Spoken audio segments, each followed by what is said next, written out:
أحبابي في اليوتيوب، السلام عليكم ورحمة الله وبركاته. وأخيرا خلص السبت الممتاز بخمس مباريات أساسية، أربعة في الدوري الإنجليزي في الجولة العاشرة، ومباراة وحيدة في الدوري الأسباني في الجولة الحداشر لنادي ريال مدريد.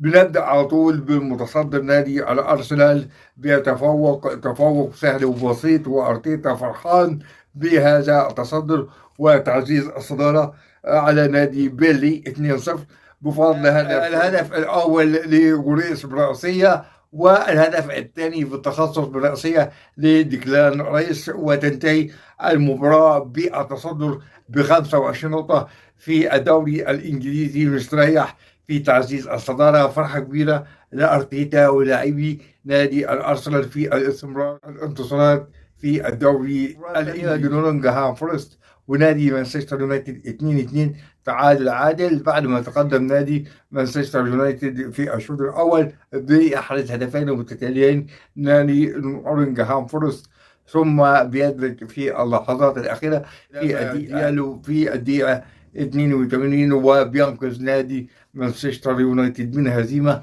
وتعادل بطعم الفوز لنادي مانشستر يونايتد في الجولة العاشرة من الدوري الإنجليزي، بيحتل بها المركز السادس مؤقتا لغاية ما نشوف النتائج للمباريات بكرة إن شاء الله اليوم الأحد الممتاز. المباراة نادي تشيلسي مع نادي توتنهام بيفوز بهدف دون رد، هدف يتيم.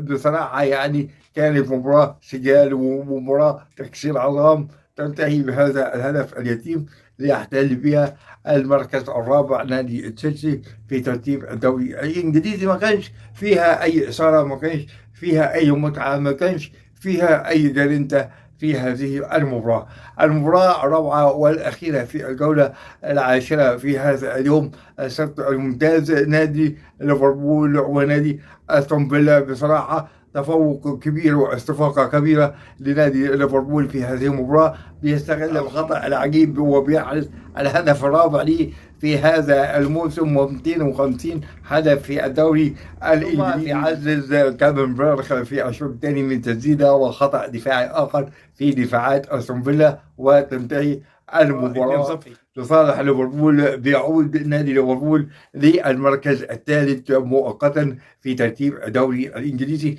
في الجولة العاشرة. بصراحة النهارده ما كانش في مفاجآت إلا مفاجأة مانشستر يونايتد والتعادل مع نوتنغهام فورست، لأن نوتنغهام فورست بيعاني في جدول الترتيب الدوري الإنجليزي. بنخش على طول على المباراة المستريحة، المباراة الفخمة، المباراة اللي هي ما فيهاش ضغوط في الجولة ال11 من الدوري الأسباني. فوز كبير لكيليان امبابي على نادي فالنسيا في الجولة ال11. بصراحة كانت مباراة من طرف واحد، بصراحة تألق كيليان امبابي على المستوى التهديفي، بيحرز الهدف ال13 ليه في هذا الموسم مع نادي ريال مدريد، والبقاء في الصدارة والبقاء في الزعامة لنادي ريال مدريد، والبقاء في الصدارة بغدارة وعن استحقاق وصدارة للهدافين لكيليان. كان النهارده ملخص سريع في السبت الممتاز ل5 مباريات أساسية.